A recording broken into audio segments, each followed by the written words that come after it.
Hello. Alright. Solomon Mars here. I am sorry, making this video sort of a not really behind the scenes, but sort of the stuff that goes into Goblin, into the making of my comic series Goblin. But I wanted to talk about and show some of the other elements of it, but also talk about something else. And I wanted to start by showing, this is the Goblin box. This is like the entire series, kind of in sort of different forms. They're all in folders, you know, different aspects of it, you know, environments, character designs, sort of,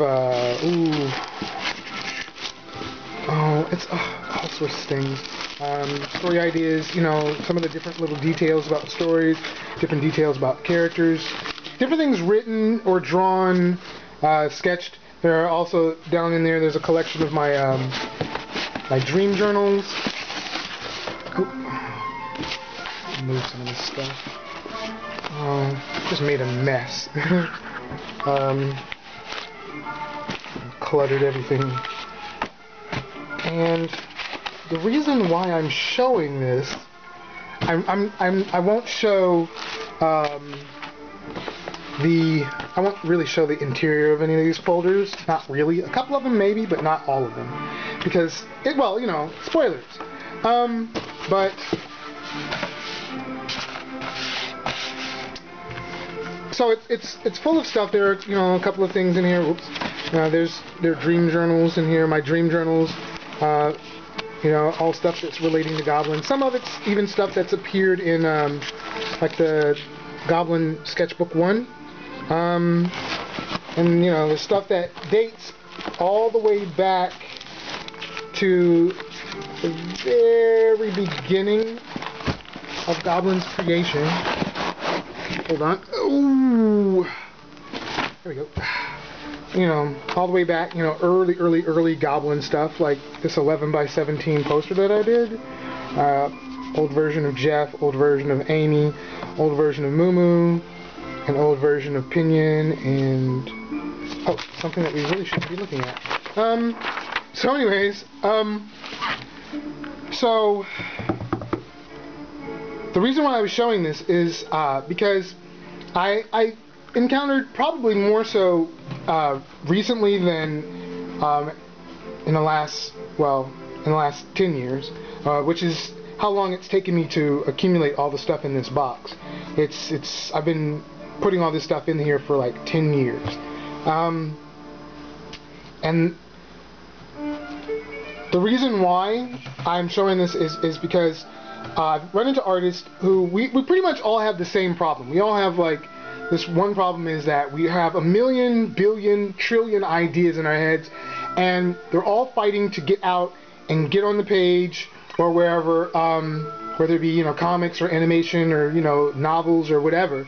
All these ideas are fighting for the spotlight, and we want to put them all, we want to dedicate time to all of them, but we can't.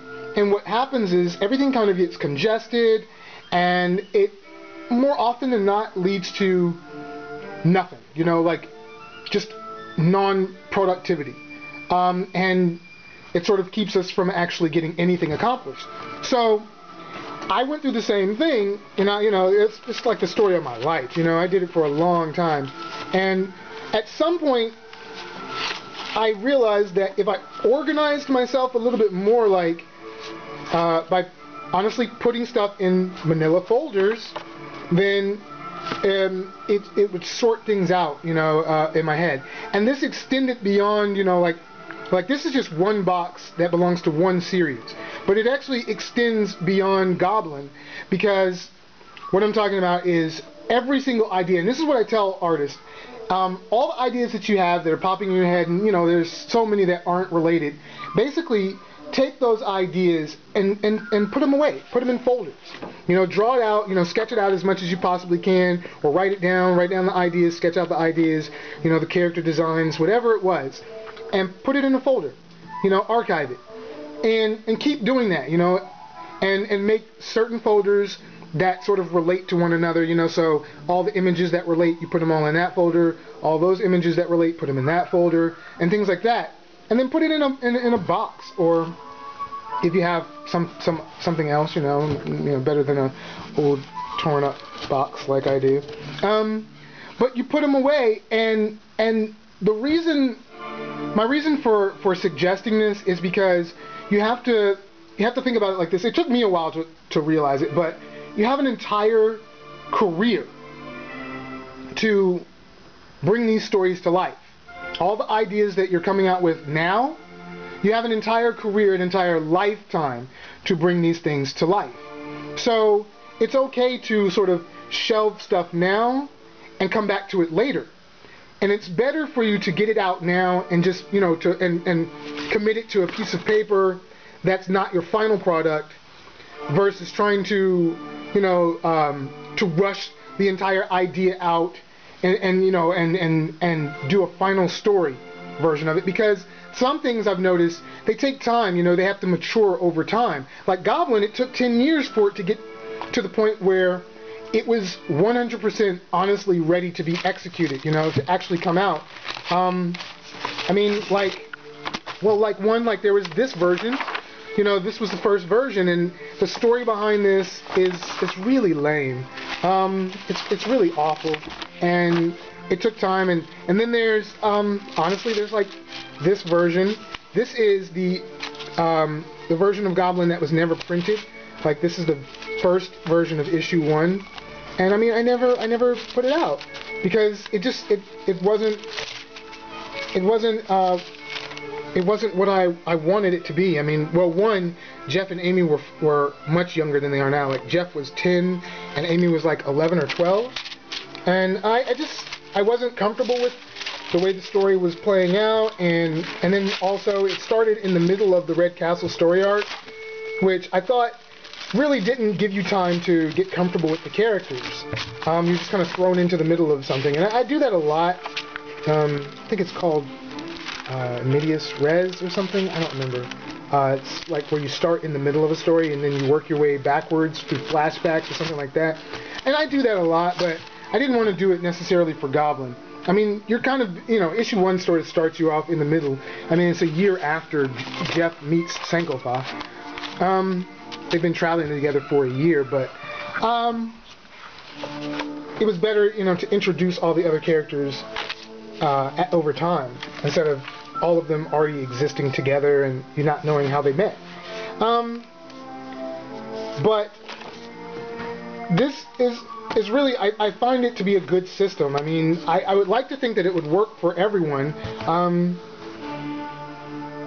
It seems to me that at least most of the artists that I've ever met are, I wouldn't say disorganized, but we all kind of succumb to that chaos.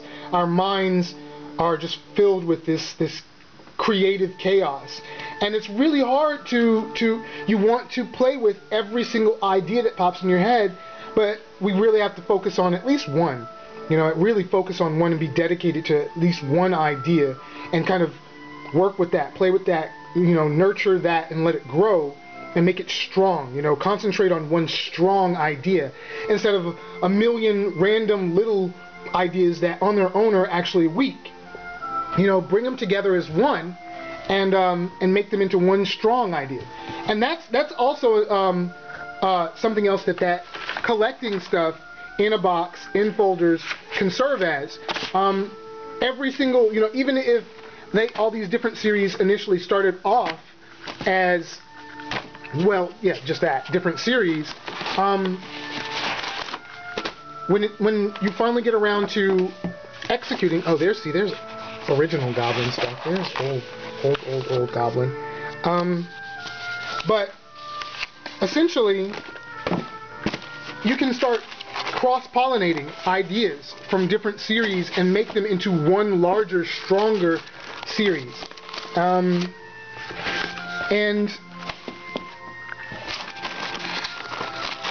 it's just one of those. It's one of the reasons why I actually suggest doing this, but I just wanted to show examples of what I was talking about. Like, I've only described it to artists, and I've never actually shown. I've shown people that have actually come by my place, and I've shown them in person, like the boxes, my boxes of ideas. But I will show you. I'm going to try to make this video not too long.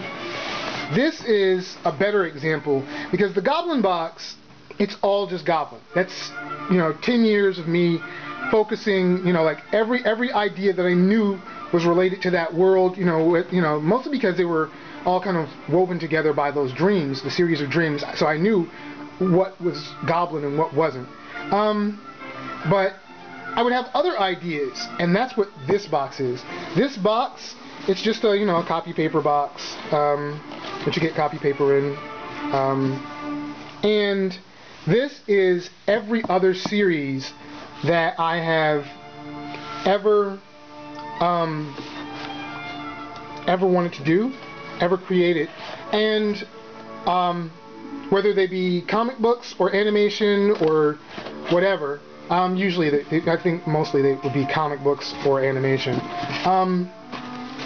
But I realize that not everything can be a comic book, and not everything can be animated. Sometimes they cross. Just like not everything can be a video game. Some things cross over, some things don't, and some things translate better in certain forms. And that's sort of one of the things that I discovered. So, anyways, this box represents the thing that I've been trying to explain to a lot of artists. Your entire career. You have your entire career, basically, is how you should look at it. Your entire lifetime to get these ideas and bring them to life, and that's what this box is. This is hopefully, like, I'll be working from this box, for, I don't know, until I'm like 60 something, or I don't know, and I'll be adding to it. Well, maybe not to this box, because this box is kind of full now. And I don't want this. I don't want this to be intimidating in any way. This is just sort of the way that my brain works. I just kind of sort of pump out ideas, but I mean a lot of us do. But instead of pushing them out and trying to make every single one of them a series right then and there, I decided, to just kind of let them sit and sort of grow a little over time. And that's what happens. And you have folders and all of this stuff. This entire box is just stuff that different series, and I've been adding to them little by little, piece by piece, over time, over the last 10 years, I guess it's been now. Since around 2000 or so is when I started collecting stuff like this.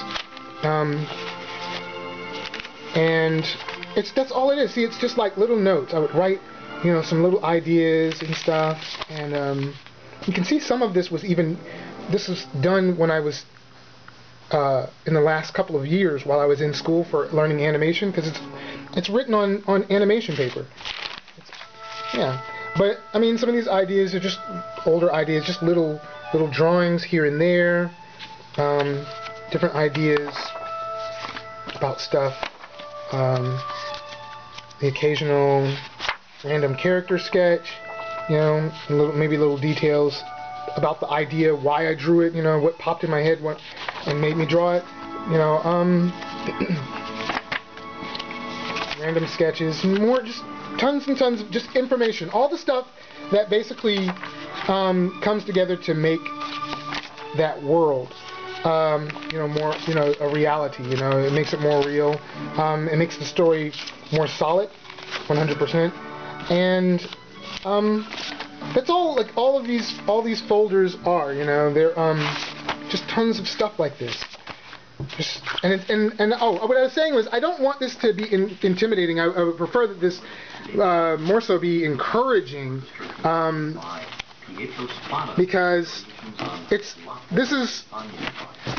we all have like the capacity to create like this. I mean, we all have. I mean, this is really just a bunch of stuff, and that over time came together and is turning into stories. Like none of this, very little. Well, very little. This is probably a little bit more finalized than some of the other stuff that's in this box, but it's still not ready, I believe, to come out. And this is like Guns and Guitars, sort of Mobile Suit, and a couple of other comic stories. And then there are some other ones that I've been working on, like this one, that are a little bit more, ready to, and you can see like I've been redoing them enough. Like this is back when I used to work on 11x17 and with non-photo blue, and I inked and everything, and you can see. I mean, it wasn't really ready. It honestly wasn't. It wasn't ready. But at the time I thought it was, and I really wanted to rush it out, and honestly I probably would have regretted it. And that's the thing, you don't want to end up regretting in any way anything, but especially the things that you create. You don't want to regret those. And so, yeah, see little details, that's upside down, but just little office things. And then I have reference photos, Chinook helicopters. There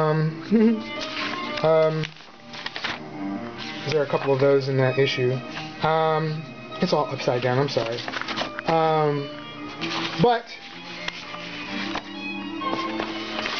let them nurture, let the ideas sort of not nurture, but let them grow, nurture them, let them grow over time, and then you'll know when they're ready to be executed. You'll know. But that's all this box is. That's what it represents. It's just tons and tons and tons of just different ideas and little notes. Like character designs, things like that. And I would just, instead of committing 100%, I learned my lesson. Instead of committing 100% to like a final version, because I knew the story wasn't ready, I just started doing, thumbnails, basically, inside of a composition notebook. And just kind of writing there, and that way I don't have to commit to this version. I can go back and read, go over these and tweak parts, and I can cut out a piece of paper and just paste it over that if I think of something better before I decide to actually launch this story. And just tons of little ideas, and I mean what this represents is just stuff like that. This whole folder, this whole box, it's just other stuff. It's just stuff like that, but this is why I do this system. It really, I think it would work for other artists. It certainly works for me. That I'm able to actually create stuff. I'm actually able to continue working on Goblin, because every other idea that pops in my head, I just take it, file it away, boom, I put it into a folder and just save it for later. Even sometimes I'll sit down and I'll thumbnail out stories and then go and seek out reference. If it's an idea that I need reference for, and sometimes it's just text, sometimes it's just little scribblings like that. But this is the reason why I actually tell artists about this, because it helps to maintain the chaos and sort of wrangle it in, and we could certainly all use a little less chaos in our creative lives, because it'll just help us to get to that final product. And I definitely love seeing people get to that final product. I hate to see artists get frustrated, especially by the fact that they have so many different ideas and they want them all out, and you just have to pick one and sort of nurture it, and sort of make sure it, and strengthen it, and work on that, and take the other ideas and sort of put them away and let them sort of sit and grow, and eventually they will. I even typed some stuff, and eventually they'll be ready to come out. They'll be ready to be finalized, and I don't know, ready to be published. I guess it really just depends on what the project is. I'm thinking in terms of comics, because most of this is comic related. Very little of it is animation. Some of my animated work is over by my computer. I keep the kind of the different projects separate. But really, that's what allows me to work on Goblin 100%, because I take all the other ideas and I essentially shelve them, because I know that I have the rest of my life to work on this stuff, hopefully. And that's an entire career of telling stories, and some of this stuff just isn't ready, and that's the thing we all have to keep in mind. Some of the ideas that we come up with aren't ready right then and there. They do need time to grow, time to mature. Maybe the character designs aren't quite right. Maybe the story isn't finalized. Like Goblin itself, it took 10 years for me to get to the final version of the story. Some parts of it, honestly, only came together last year for me. And like I just wrote, or not really wrote, but kind of finalized the third volume. It was still a little awkward, and I mean, it took 10 years. It took 10 years, and I mean, it won't take everybody 10 years, of course. That's just how long it took me, because I was not as committed as maybe I should have been, and to one series, and that's exactly why I'm saying, maybe try this sort of this system, because by trying to get every single idea out that I had in my head, it made it so that I couldn't focus on any one series and make it really strong. But when I started doing this system, it allowed me to make Goblin that much stronger, because I was able to focus on just all the elements of this world, all the elements of this series, and the characters and the way that, and their personalities, and I was able to make all that stronger. Whereas if I had tried to do like 3 or 4 different series at once, then it would have weakened it by thinning it out, like dough or taffy, you stretch it too thin, and it weakens the middle, and it just kind of all falls apart and breaks. And that's what was happening. So I created this system so that I could focus on one story at a time. So when I actually finish with Goblin, I'll move on to a different story. Actually, I'm going to start up on one of the other stories that was in here before I finish with Goblin. But honestly, they have a long, well, not a long time, but Goblin's going to last a little while. It's a big story, so I mean, you can see it's kind of a big story, but hopefully it'll be worth it. Yeah. But yeah, this is the system, and hopefully this was somewhat helpful by actually through me showing what it actually looks like, what the interior of these boxes look like. This is sort of a physical manifestation of my brain. These boxes. It's just tons of stuff cluttered, but slightly organized. Organized chaos, basically. Finding a way to organize the chaos, at least. Maintaining a balance in order to get stuff done.